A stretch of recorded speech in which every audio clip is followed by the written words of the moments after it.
a die is thrown twice, what is the probability that, तो एक die है उसको दो बार फेंका गया है, तो हमको क्वेश्चन पूछ रहा है कि प्रोबेबिलिटी क्या रहेगी। पहला 5 will not come up either time, मतलब एक बार भी ना डाइस नंबर 1 में 5 आएगा ना डाइस नंबर 2 में 5 आएगा, 5 आएगा ही नहीं। एंड दूसरा 5 will come up at least once, तो कम से कम एक बार तो 5 आएगा ही आएगा, या तो पहले में आ जाए या तो दूसरे डाई में आ जाए या दोनों डाई में आ जाए। तो पहला डाई हम कंसिडर करेंगे, तो हमें पता है ये 6 साइडेड क्यूब होता है जिसमें यूनिक डॉट्स दिए हुए रहते हैं हर एक फेस में, और इंडिविजुअल फेस के सम ऑफ डॉट्स जो है वो यूनिक नंबर देते हैं फ्रॉम 1 to 6। तो सैंपल स्पेस हमारा दो डाई के लिए क्या हो जाएगा, 1, 1, 1, 2, 1, 3 so on 1, 6, 2, 1, 2, 2 so on 2, 6, then 3, 1, 3, 2 so on up to 3, 6, then 4, 1, 4, 2 so on up to 4, 6, then 5, 1, 5, 2 so on up to 5, 6, then 6, 1, 6, 2 so on up to 6, 6। तो हम देख सकते हैं कि हमारे सैंपल स्पेस में ऑल पॉसिबल आउटकम्स लिख दिया अपन ने, तो number of all possible outcomes n of s equal to 36 मिल गया। अब हम बोलेंगे कैपिटल E से डिनोट करेंगे the event, let E denote the event that 5 will come up, यानी हम E को ऐसा इवेंट मानते हैं कैपिटल E को जिसमें 5 आएगा ही आएगा, यानी हमको ऐसा कॉम्बिनेशन लेना है इसमें से कि उसके फेस पे, दोनों में से कोई भी एक फेस पे या दोनों पे 5 जो है वो आएगा ही आएगा। तो ये क्या हो जाएगा कॉम्बिनेशन, तो आउटकम फेवरेबल टू E क्या हो जाएगा, 1,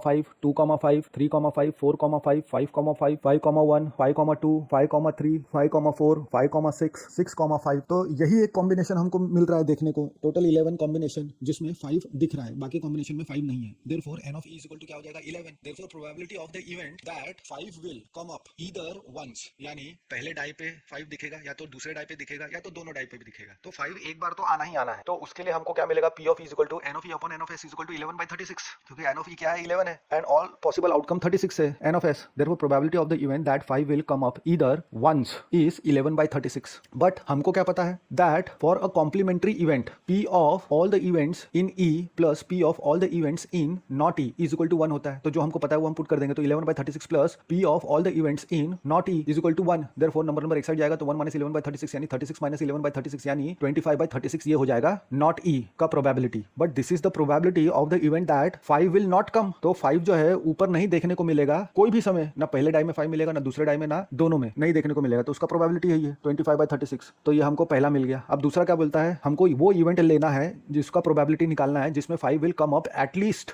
वंस, तो ये तो सेम है as the event that 5 will come up either once, उसके बराबर है 5 will come up either once और in both the cases. Therefore probability of event that 5 will come up at least once is P of F, तो हमने पहले से ही निकाल लिया है 11/36।